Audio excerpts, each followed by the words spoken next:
We saw today that the Russell 2000 was one of the worst performers. It seems that anytime we have more concerns about the virus, about the health of the economy, is the cyclical small caps that suffer the most. Can we see a revival? Can we see the reflation trade again come to play later in the year?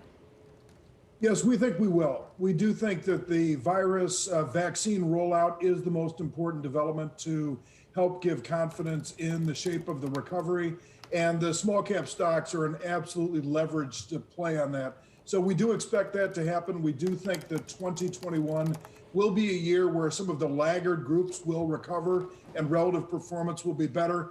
But then you just see the earnings after the close today, some of the technology giants having outstanding results. And that is some corroboration that the trends that have led growth forward are not abating. And so we could see better performance from both growth and relative performance out of value in 2021.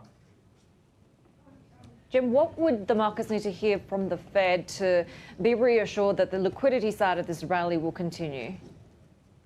I think that they're going to want to hear continued patience, which I think that the leadership of the Fed is very much committed to.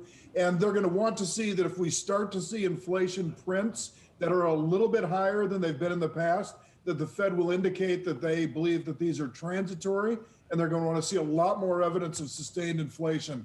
We think that that is likely to leave them at a very accommodative pace, at least for the next 12 months. So we don't think interest rates are really going to move up from these levels.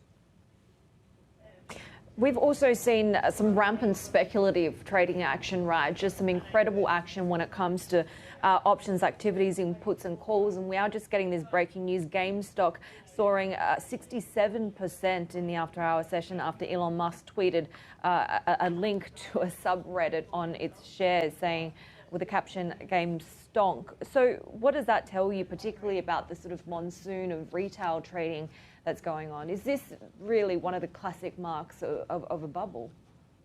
Well, it has been going on for a while. I can remember in the summer, there was great speculative activity in bankrupt companies, which made no sense at all. One of them was actually going to go raise a bunch of money in the public markets because their stock had been pumped up so much and they weren't able to do it.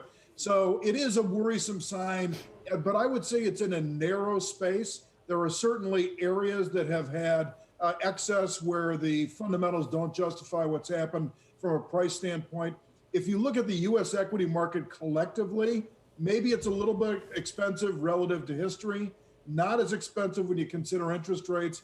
I think the number one takeaway on that is it does reduce your longer term return potential. But I think that the issue of bubbles are more focused within some of these particular areas like you're highlighting right now. Yeah, we continue to see this huge divergence between the haves and have-nots, right? Whether it's tech and growth against cyclicals and small caps. It's also energy stocks really leading the gains this month against consumer staples. Could we perhaps see more of breadth to the rally? When are we going to start to see that, when this divergence starts to close?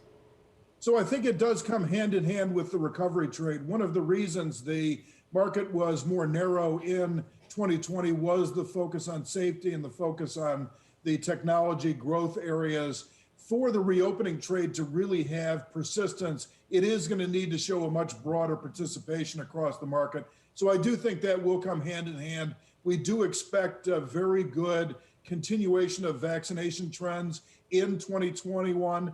As there are setbacks, we think the market will look through it, as long as we don't see some significant problem with the vaccines, whether it's mutations that make them less effective or something else. We think that's a low probability at this point, but that would be the one thing that really could derail the vaccination story.